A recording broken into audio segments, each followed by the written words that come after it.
నమస్కారం. శ్రీనిలయం కార్యక్రమానికి స్వాగతం.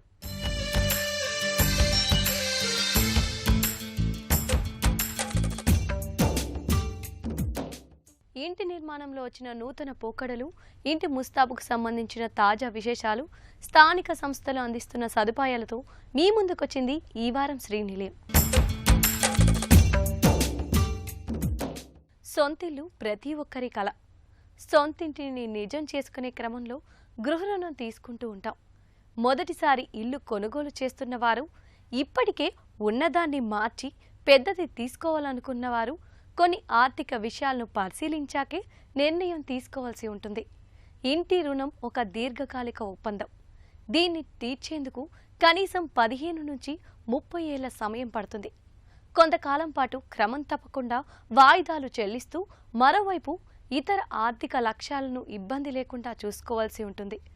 దీనికి సిద్ధంగా ఉన్నప్పుడే ఇంటి రుణం తీర్చేందుకు ప్రయత్నించాలి. మరి ఈ నేపథ్యంలో మొదటిసారి బ్యాంకు రుణం ద్వారా ఇంటిని కొనుగోలు చేసే ముందు తెలుసుకోవాల్సిన అంశాలపై ప్రత్యేక కథనం శ్రీనిలయం స్థిరాస్తిలో. గృహ రుణం తీసుకునే ముందు మీ ప్రస్తుత ఆర్థిక పరిస్థితిని అంచనా వేయడం ముఖ్యం. ప్రధానంగా మీ ఆదాయం, పొదుపు, ఇప్పటికే ఉన్న అప్పులను లెక్కించండి. మీ నెలవారీ నగదు రాకపోకలను గుర్తించండి. మీ ఆర్థిక లక్ష్యాలు, ఖర్చులపై స్పష్టమైన అవగాహనకు రావాలి. వీటన్నింటినీ లెక్కలు వేసుకున్నాకే మీ ఆర్థిక స్థోమతకు అనుగుణంగా ఇంటి కొనుగోలు బడ్జెట్ను నిర్ణయించుకునేందుకు వీలవుతుంది. బ్యాంకులు, ఆర్థిక సంస్థలు ఇంటి రుణ దరఖాస్తును ఆమోదించే ముందు చూసే ముఖ్యమైన విషయం మీ ఆదాయంలో రుణ నిష్పత్తి ఎంత అనేది. ఇది మీ ఆదాయంలో నుంచి రుణాలకు ఎంత మొత్తం చెల్లిస్తున్నారన్నది చెబుతుంది. తక్కువ నిష్పత్తి ఉంటే మంచి రుణగ్రహీత అని అర్థం. సాధారణంగా బ్యాంకులు ఆదాయంలో రుణాల నిష్పత్తి 35% కన్నా తక్కువ ఉన్నప్పుడు అప్పు ఇచ్చేందుకు ఆసక్తి చూపిస్తాయి. మీకు ఇతర ఆదాయాలున్నప్పుడు వాటిని తెలియజేయడం ద్వారా రుణం వచ్చే అవకాశాలను మెరుగుపరుచుకోవచ్చు.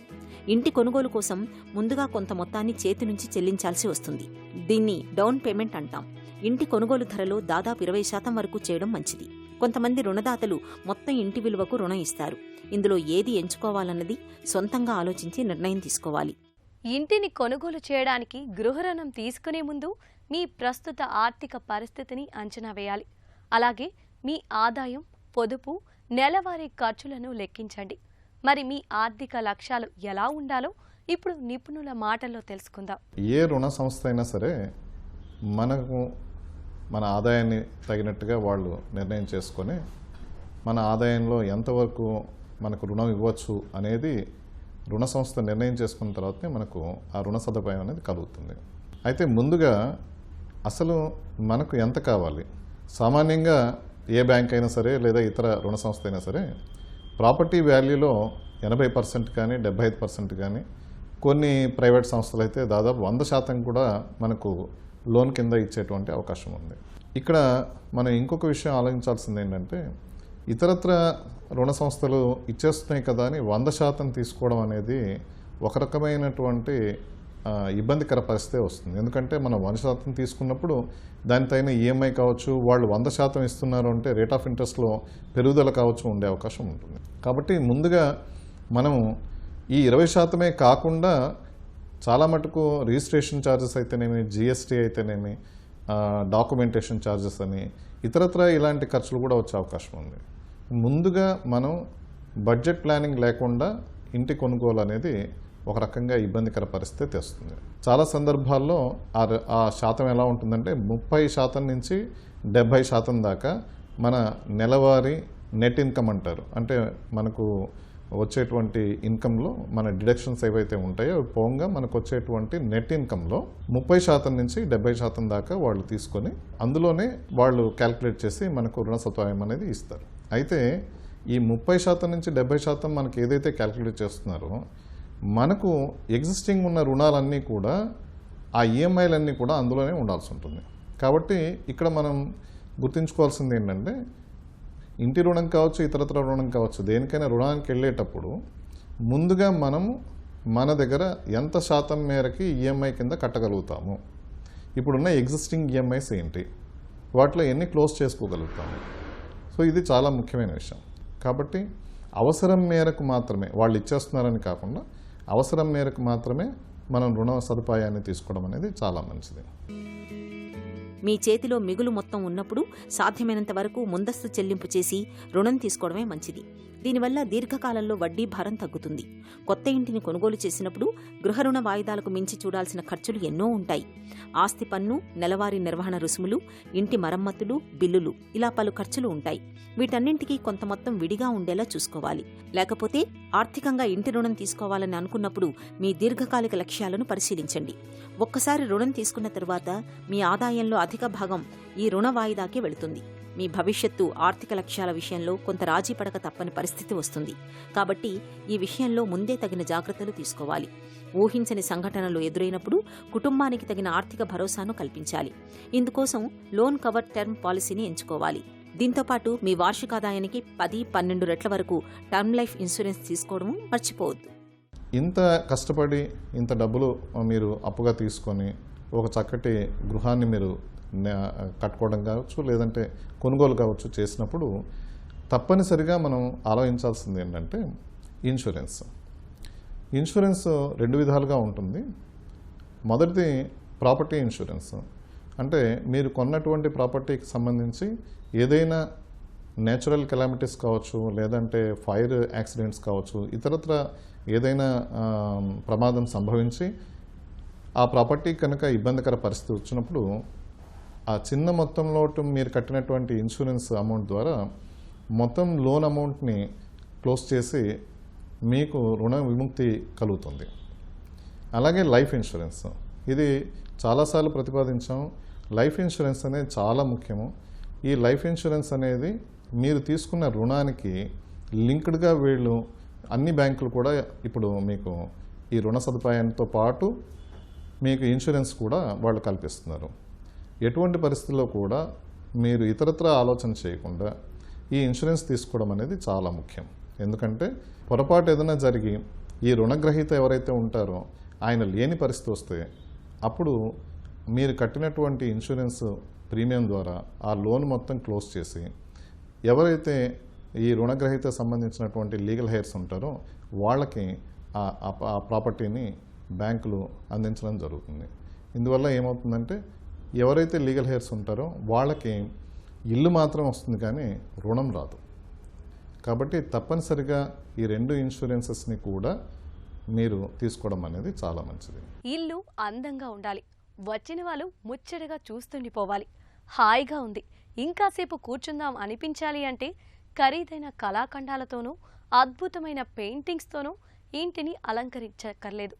ఇంటికి వచ్చిన బంధువులు, స్నేహితులు ముచ్చటగా చూస్తుండిపోవాలి, హాయిగా ఉంది, ఇంకాసేపు కూర్చుందాం అనిపించాలి అంటే ఖరీదైన కళాఖండాలతోనూ అద్భుతమైన పెయింటింగ్స్తోనూ అలంకరించక్కర్లేదు. ఆహ్లాదాన్ని పంచే పచ్చని వాతావరణం కాస్త ఉన్నా చాలు అంటున్నారు నయా ఇంటీరియర్ డిజైనర్లు. అందుకోసం తమ శక్తి మేర ఎప్పటికప్పుడు కొత్త ట్రెండ్స్ను సృష్టిస్తున్నారు. అలా వచ్చినవే ఈ నాచుపచ్చని చిత్రాలు, గోడలు. మరి వాటికి సంబంధించిన విశేషాలు శ్రీనిలయం గృహశోభలో.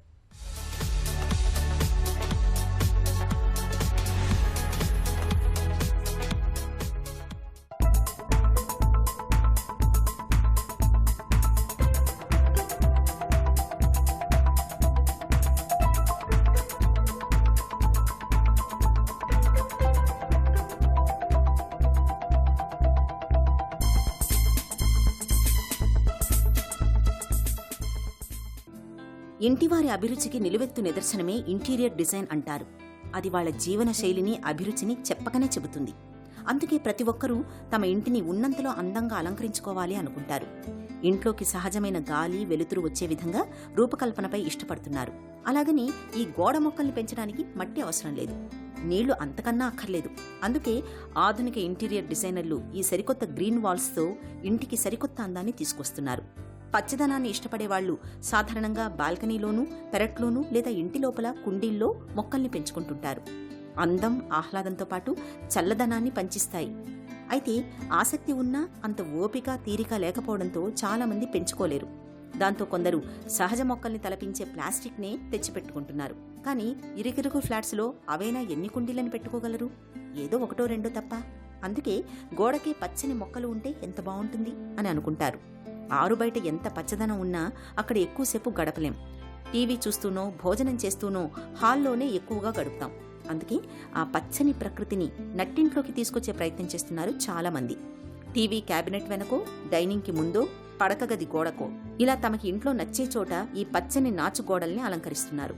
గ్రీన్ వాల్స్ అంటే లివింగ్ వాల్స్. ఎప్పుడైతే ఒక ఆర్కిటెక్ట్ కానీ ఇంటీరియర్ డిజైనర్ కానీ ఒక హౌస్ని కన్స్ట్రక్ట్ చేసినప్పుడు మనం ఇంటీరియర్స్ అండ్ ఎక్స్టీరియర్స్ని ప్లాన్ చేస్తాము. అందులో ప్రత్యేకంగా ఇంటీరియర్స్లో కొన్ని ఎలిమెంట్స్, షో కేసెస్ కానివ్వండి, మోటివ్స్ కానివ్వండి, లేకపోతే బ్యాక్ డ్రాప్స్ కానివ్వండి, లేకపోతే ఎంట్రన్స్ వాల్స్లో, బాల్కనీస్లో, డబుల్ హైట్స్లో మనము ఫర్నిచర్ కానీ ఎలా అయితే మనం డిజైన్ చేస్తామో అలానే ల్యాండ్స్కేప్ కూడా. అందులో సాఫ్ట్స్కేప్ అనేది ప్రత్యేకంగా చాలా ఇంపార్టెంట్. ఈ మధ్య కాలంలో మల్టీ స్టోరీడ్ బిల్డింగ్స్ అంటే ఒక 30 to 40 స్టోరీడ్ బిల్డింగ్స్ మనకు అందుబాటులో ఉన్నాయి. దీంట్లో మనము పైన ఉన్న ఫ్లోర్స్లో మనకి జనరల్గా ఈ గ్రీన్ స్పేస్ అనేది మనం ఓన్లీ బాల్కనీస్లో కానీ కారిడోర్ స్పేసెస్లోనే మనము డిజైన్ చేయడం జరుగుతుంది. ఇండోర్ ప్లాంట్స్ మనము ఎప్పుడైతే ఒక హారిజాంటల్ స్పేస్లో ప్లాన్ చేస్తామో ఒక 10 to 20 ప్లాంట్స్ వరకు మనం పెట్టుకోవచ్చు. అదే ఈ స్పేస్లో మనం ఈ వర్టికల్ గ్రీన్ వాల్ని అయితే మనం ప్లాన్ చేస్తే ఆల్మోస్ట్ 60 to 70 ప్లాంట్స్ వరకు మనం అరేంజ్ చేసుకోవచ్చు. ఇండిపెండెంట్ హౌసెస్లో కానీ అపార్ట్మెంట్స్లో కానివ్వండి మనం ఈ యొక్క వర్టికల్ గార్డెన్ని మెయిన్ డోర్ ఎంట్రన్సెస్లో, లేకపోతే కోర్ట్ యార్డ్స్లో, స్టేర్ కేస్ వాల్స్లో కానివ్వండి, లేకపోతే మనము పార్టిషన్ వాల్స్లో, రూమ్ డివైడర్స్లో, టీవీ పక్కన వాల్స్లో కానివ్వండి, లేకపోతే ఎక్కడైనా లివింగ్ రూమ్స్లో కానివ్వండి ఇన్స్టాల్ చేసుకోవచ్చు. 1x1 సైజ్ నుంచి ఒక 60 feet by 60 feet వరకు మనం ఈ యొక్క వర్టికల్ గార్డెన్ని డెవలప్ చేసుకోవచ్చు. వర్టికల్ వాల్ని డిజైన్ చేసేటప్పుడు మనం ఒక నేటివ్ స్పీషీస్ అంటే లోకల్గా అవైలబుల్ అయ్యే ప్లాంట్స్ కానీ మనం సెలెక్ట్ చేస్తే చాలా బెటర్గా ఉంటుంది. మనం ఈ నేటివ్ స్పీషీస్తో ఎగ్జాటిక్ స్పీషీస్తో కూడా కంబైన్ చేసుకోవచ్చు, కానీ దీని మెయింటెనెన్స్ కొద్దిగా ఎక్కువ ఉంటుంది.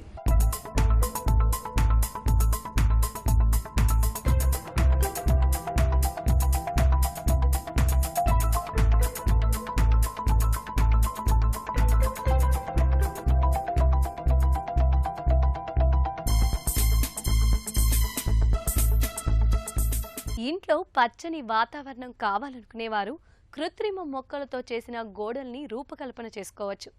ఈ పచ్చని నాచుగోడలు కేవలం అందం కోసమే కాదు, ఏదో ఒక రకంగా ఇంట్లో పచ్చదనం పరచుకోవడం వల్ల ఇంట్లోని గోడల్ని పచ్చగా కలకల్లాడేలా అలంకరిస్తున్నారు నవతరం గృహ యజమానులు.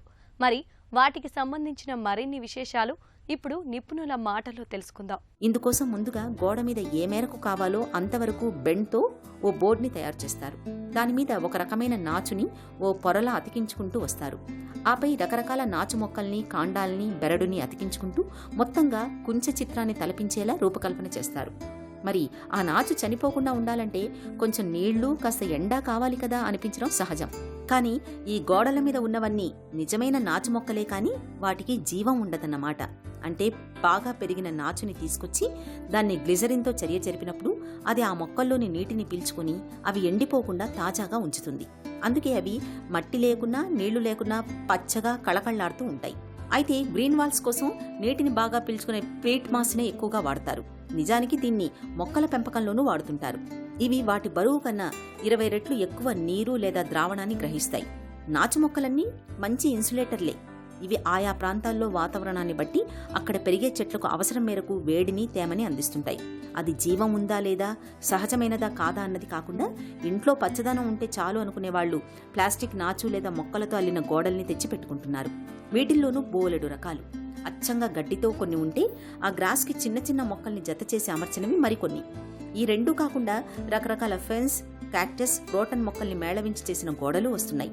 గ్రీన్ వాల్ కావాలనుకున్న వాళ్ళు ఇలా కృత్రిమ మొక్కలతో చేసిన గోడని డిజైన్ చేయించుకోవచ్చన్నమాట. ఏదో ఒక రకంగా ఇంట్లో పచ్చదనం పరచుకోవడం వల్ల ఇంట్లోని సభ్యులు ఆరోగ్యంగానూ ఆనందంగానూ ఉంటున్నట్లు పరిశీలనలు చెబుతున్నాయి. కాసేపు అలా పచ్చదనాన్ని దీక్షగా చూస్తే కంటి సమస్యలు ఉండవని యోగ శాస్త్రం చెబుతోంది. కాబట్టి కాంక్రీట్ జంగిల్స్లో పచ్చదనం కోసం ఎక్కడికో పరుగులు తీయకుండా ఇంట్లోని గోడల్నే పచ్చగా కళకళ్లాడేలా అలంకరిస్తున్నారు. చిన్న చిన్న స్పేసెస్లో ప్రత్యేకంగా షూ ర్యాక్ ప్లేసెస్లో కానీ లాబీస్లో ఇటువంటి తరహా మనం కిచెన్ ఐటమ్స్తో, వేస్ట్ కంటైనర్స్తో మనం డెవలప్ చేసుకుంటే చాలా అఫోర్డబుల్గా, బ్యూటిఫుల్గా, చాలా ఎన్విరాన్మెంట్ ఫ్రెండ్లీగా ఉంటుంది. స్టూడియో అపార్ట్మెంట్స్ కానీ పీజీ అకామిడేషన్స్లో మనం ఎటువంటి తరహా ఇండోర్ ప్లాంట్స్ని, మంచి అంబియన్స్, లైవ్లీనెస్ని మనకి చాలా బాగా క్రియేట్ చేస్తుంది. ప్రత్యేకంగా అపార్ట్మెంట్స్లో మనం ఎక్కడైతే బడ్జెట్ రెస్ట్రిక్షన్స్ ఉన్నాయి, స్పేస్ రెస్ట్రిక్షన్ ఉందో అలాంటి ప్లేసెస్లో మనం ఇవి వుడెన్ ప్లాంక్స్తో కానీ WBC ప్యానెల్స్తో ఇలా వర్టికల్ గార్డెన్ని ప్లాన్ చేసుకోవచ్చు. కార్నర్స్లో, విండోస్ దగ్గర ఎక్కడైతే మనకి లైటింగ్ ఉన్న చోటలో ఈ వాల్ మౌంటెడ్ ర్యాక్స్ని ఇన్స్టాల్ చేస్తే చాలా సూదింగ్గా మనం ఉంటుంది. పువ్వులు పూయని ఈ మొక్కలు స్పోర్ట్స్ ద్వారా ప్రత్యుత్పత్తి చేసుకుంటాయి. వీటికి ఆకులు, కాండాలు ఉంటాయి కానీ వేరు వ్యవస్థ ఉండదు. అందుకే వీటిని అందమైన గోడ చిత్రాలుగాను రూపొందించగలుగుతున్నారు. వీటి ధర చదరపాడుకి ఇంత చొప్పున ఉంటుంది.